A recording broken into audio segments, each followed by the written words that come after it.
سمع يقيز بك قلنا ما مسوان وافيم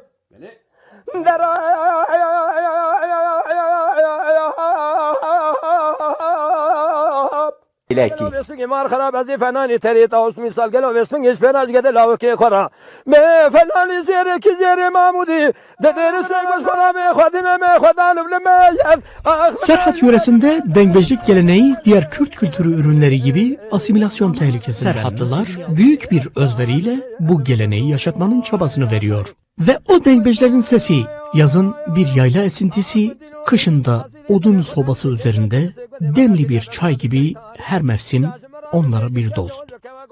Mehdi Mutlu, Rudao, Köprüköy, Erzurum.